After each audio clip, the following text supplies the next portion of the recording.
तो good morning all of student. आज हम टेम्परेचर एंट्रोपी के ग्राफ के बारे में रीड करेंगे। ये कभी कभी हमारा एडवांस IIT JEE या नीट के MCQ के अंदर इसका डायग्राम मेंटेन किया जाता है और पूछ लिया जाता है कि what is the plotting the graph. तो ये हम देख रहे हैं कि इसमें ये हमारे पास एक ग्राफ है, A से B पाथ, B से C और फिर C से D और फिर D से फिर A। ये हमारे पास एक कंप्लीट पाथ है और इस पाथ के अंदर हम देख रहे हैं कि दो ही पाथ मेंटेन हो रहे हैं, एक आइसोथर्मल एक एडियाबैटिक, और ये आइसोथर्मल और ये एडियाबैटिक। ये पाथ मेंटेन हो रहे हैं और इन सभी पर टेम्परेचर हमारा पहले isothermal A to B path पर हमारा S1 है और C से D पर हमारा टेम्परेचर T2 है और AD पर जो हमारा एडियाबैटिक है वहाँ S1 है और BC पर हमारा एडियाबैटिक S2 एंट्रोपी है। तो यहाँ ये बता रहा है कि as we now that is a Carnot cycle consists of the two isothermal and two adiabatic। तो ये तो फैक्ट है कि ये कार्नोट साइकिल है। अब कार्नोट साइकिल के अंदर ये दो ही पाथ मेंटेन करता है, एक आइसोथर्मल और एक adiabatic. The isothermal represent by horizontal straight line, यानी कि आइसोथर्मल एक हॉरिजॉन्टल स्ट्रेट लाइन है और this is the parallel to entropy. ऐसे केसों में हमारे पास जो एंट्रोपी है, एंट्रोपी हमारी पैरेलल रहती है इसमें। तो आप कह सकते हो entropy is parallel. But adiabatic case में हम देख रहे हैं और टेम्परेचर हमारा कैसा रहता है, and adiabatic vertical straight line and temperature on TS, thus the diagram AB represent the isothermal absolute constant of the temperature T1। और टेम्परेचर इसमें कांस्टेंट होता है और वो कितना है, T1 है।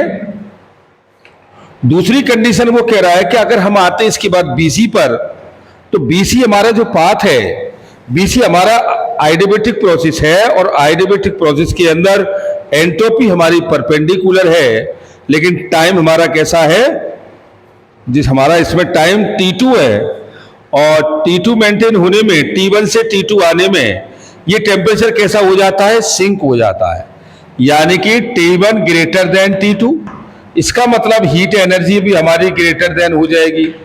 तो इसका मतलब ये हॉटर बॉडी और ये कोल्डर बॉडी। तो एडियाबैटिक में हम क्या देखते हैं, B से C पर जब टेम्परेचर T1 से T2 आता है तो सिंक हो जाता है CD the second isothermal representing at a constant temperature T2, और फिर वो C से D2 जाने पर आइसोथर्मल में टेम्परेचर T2 कांस्टेंट हो जाता है। ऐसे अमाउंट में हमारे पास टोटल हीट ऑब्जर्व बनती है, total heat observe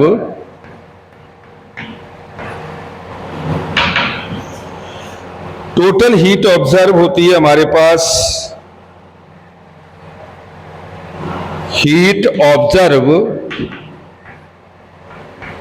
absorb minus heat rejected, heat rejected. तो आप इसमें लगाएंगे ये heat energy, heat energy convert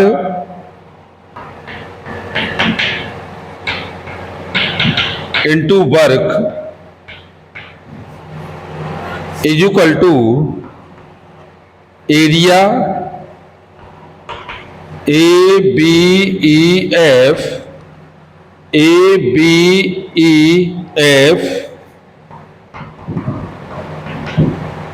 minus area of DCEF, area ABEF minus area DCEF, that is the value of shaded area ABCD, shaded area ABCD। और हम ये जानते हैं कि heat energy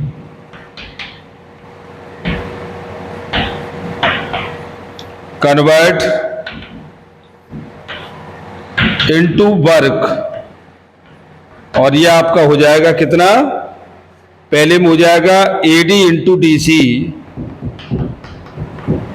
AD into DC, और लेंथ इंटू ब्रीथ, और temperature हो जाएगा T1 माइनस T2, और ये S2 माइनस के X1। तो हीट ऑफ इफिशियंसी कितनी हो जाएगी, हीट ऑफ इफिशियंसी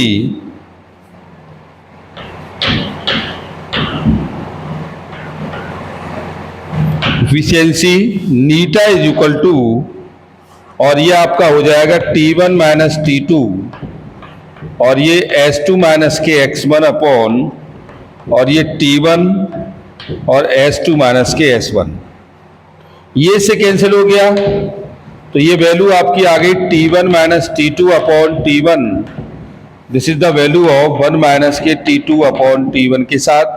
तो this is the heat of efficiency. तो यहाँ हमें ये मिलता है PV diagram can not is a cycle. तो आप कह सकते हो कि ये V है और ये P के रेस्पेक्ट में ये PV diagram as a Carnot cycle. तो ये भी एंट्रोपी एक कार्नोट साइकिल मेंटेन करती है।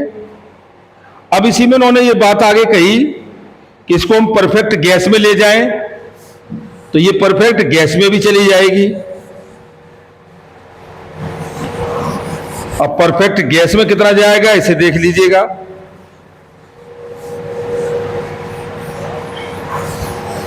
अब वो कह रहा है entropy of a perfect gas, यानी कि एक परफेक्ट गैस भी है ये।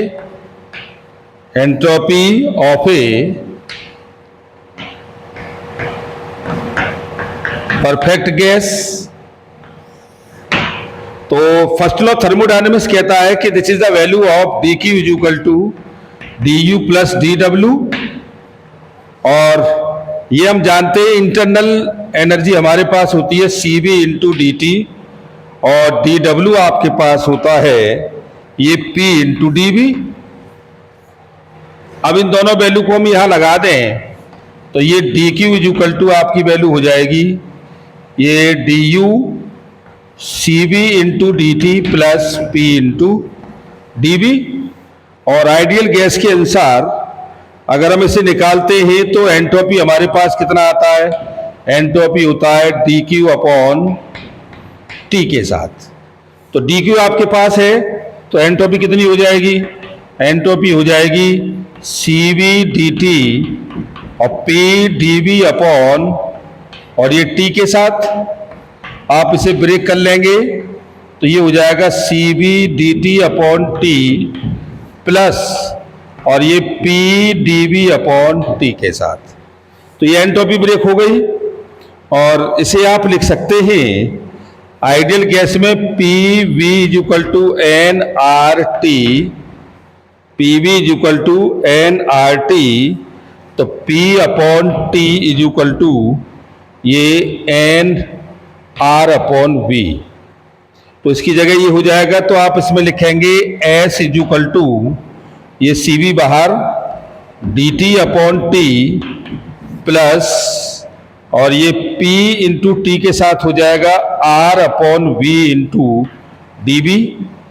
तो आप इसे फुल कैलकुलेट करेंगे तो सी बी और देखो डी टी अपॉन टी और R और ये डी बी अपॉन वी के साथ, और इसे हम लॉग में फैक्टर में ले जाएं तो एंट्रोपी आपका हो जाएगा c b log t plus R log v, और इस वैल्यू को हम पावर में ले जाए तो S is equal to log और ये t c b plus log V into r के साथ, तो S is equal to value हो जाएगी log t c b r के साथ। और ये हम जानते हैं कि Cp माइनस के होता है Cv is equal to gamma, Cp minus के Cv is equal to gamma. तो आप यहां लगा सकते हैं आगे ये R की वैल्यू लगा दीजिएगा, शायद और चेंज हो जाए। और हम बढ़ सकते हैं, तो ये हो जाएगा S is equal to C we log t plus और ये सी पी माइनस के सी वी और लॉग बी के साथ। तो S is equal to C we log t plus C P log v और माइनस के सी वी लॉग वी के साथ, ये इसको एक साथ ले लें, तो S इज इक्वल टू आपकी वैल्यू हो गई लॉग टी माइनस के log V into C we और plus C P log B के साथ, और कांस्टेंट कह सकते हैं आप आगे। तो ये पहली बेस कंडीशन हमारे पास ही आ गई और आप इसे कैलकुलेट करके फाइनलाइज कर सकते हो। S is equal to C we और log T V plus C we log V के साथ, सी पी लॉग के साथ। अब इसको आइडियल गैस इक्वेशन में हम कन्वर्ट कर सकते हैं। तो देखो ये आपका हो जाएगा S is equal to log T v की पावर सी वी और प्लस लॉग वी की पावर सी पी। तो S इज इक्वल टू आपकी वैल्यू हो जाएगी लॉग और मल्टीप्लाई में ये सब जुड़ जाती है, तो V और ये सी वी और V सी पी के साथ, और यहाँ हम इसको मल्टीप्लाई में ऐड करेंगे तो ये वैल्यू आपकी आ जाएगी S is equal to log और ये T सी वी और V सी वी प्लस सी वी, मल्टीप्लाई में पावर ऐड हो जाती है। तो आप इसे इस तरह से करने के बाद अगर हम इसे आगे फैक्टर में ले जाएंगे तो ये वैल्यू इस तरह से भी हो जाएगी S is equal to C we log T plus C p plus C we log B के साथ। थैंक यू वेरी मच आज के लिए। इसमें कल आपका इसमें नेक्स्ट टर्म रिपीट होगा।